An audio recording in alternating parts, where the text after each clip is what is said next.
अस्सलाम वालेकुम friends, welcome to our channel. So today we are going to discuss कि calcium की absorption किस तरह होती है और विटामिन डी का रोल क्या होता है। हमने हमेशा सुना है कि vitamin D is important for the adequate absorption and utilization of calcium.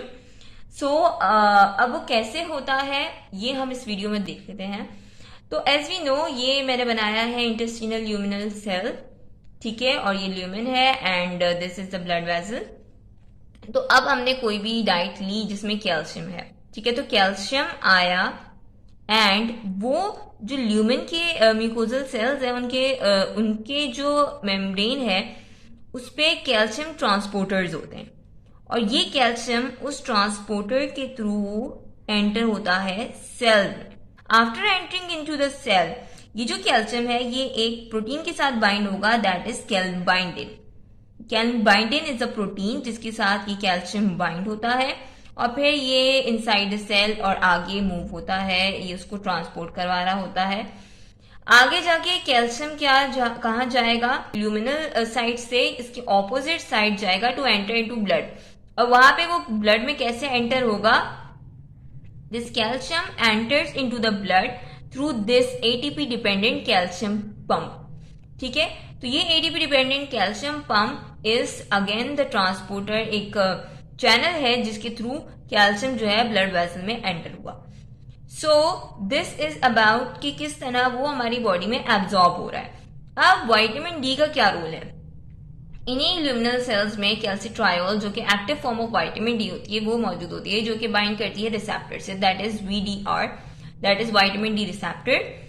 सो जब ये रिसेप्टर से विटामिन डी बाइंड करता है तो ये VDR is actually a transcription factor. Transcription factor ये जो है एंटर करता है न्यूक्लियस में और न्यूक्लियस में फिर अगेन ये जेनेटिक चेंजेस करवा रहा होता है, मॉड्यूलेशन करवा रहा होता है और फिर ये जेनेटिक जो प्रोसेस होता है उसके थ्रू फिर ये एक्सप्रेशन करवा रहा होता है डिफरेंट चीजों की, जिसकी वजह से एक्चुअली कैल्शियम हमारे पास एब्जॉर्ब हो रहा होता है। तो इसीलिए कहते हैं कि इट इज एडिक्वेट, उसकी एब्जॉर्प्शन और यूटिलाइजेशन के लिए विटामिन डी इज नेसेसरी।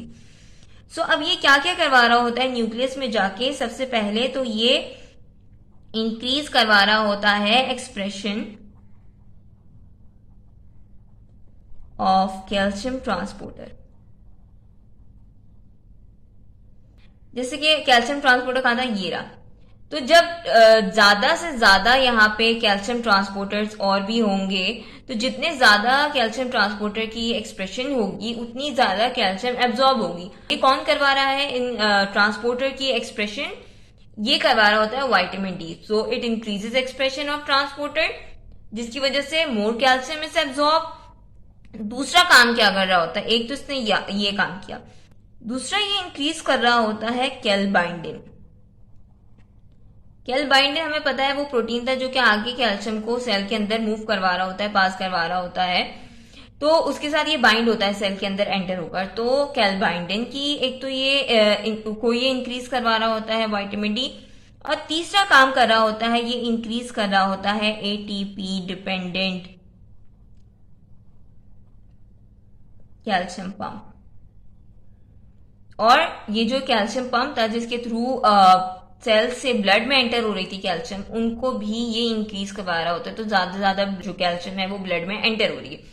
तो ट्रांसपोर्टर, कैलबाइंडिन और एटीपी डिपेंडेंट, इन तीनों पे ये अपना इफेक्ट विटामिन डी शो कर रहा होता है और इस तरह ये कैल्शियम की एब्जॉर्प्शन को इंक्रीज करवा रहा होता है and it is necessary for the absorption and utilization of calcium. So this is all the process जो कि हो रहा होता है। अगर आपने चैनल को अब तक सब्सक्राइब नहीं किया है तो kindly subscribe to our channel. Thank you so much, take care, अल्लाह हाफिज।